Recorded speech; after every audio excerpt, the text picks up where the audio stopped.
My name is Jakob Lutes. I'm chef owner of Port City Royal in St. John, New-Brunswick.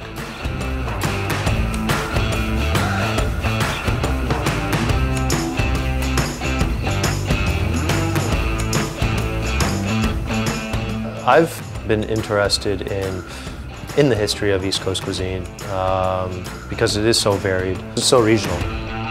From the very beginning, wanted to tap into St. John. We didn't want to be a restaurant in St. John, we wanted to be an extension of St. John. I still remember speaking to a chef I worked for in Ottawa, telling him about my dream of coming back to the East Coast and opening a restaurant that focused on East Coast cuisine. And he just laughed. He's like, well, what are you going to do, lobsters and mussels? It's like, well, there's more than that. As far as I'm concerned, it's more interesting than many other provinces' cuisines. Go back 2 generations to my grandparents or other people's grandparents. Those are the people that know. That's where the history is rich. My grandparents, you know, they were big on preserving jams, jellies, pickles. My grandmother always instilled this idea of sitting down and enjoying one's company, talking about the food, and not feeling as though you had to rush anything. It was just about the hospitality of caring for one another through food.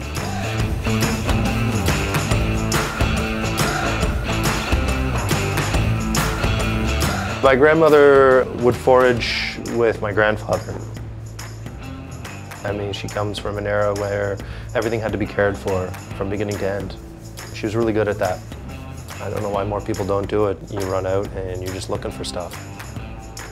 As long as things are growing, we'll go out and yeah, we'll forage as much as we can. Typically what happens is we'll go out with something in mind.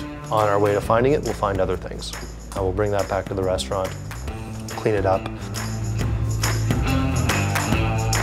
For instance, we went out goose tongue green picking this past weekend and we got quite a bit and try to get that on the menu at some point this week. As a chef, you're always looking for new flavors to introduce onto plates. Whereas others, you know, food is just sustenance. For me, it can be the utmost experience. I expect to never define East Coast cuisine. I merely expect Port City Royal to be another iteration of the definition of East Coast cuisine, and then on a grander scale, another iteration of the definition of Canadian cuisine.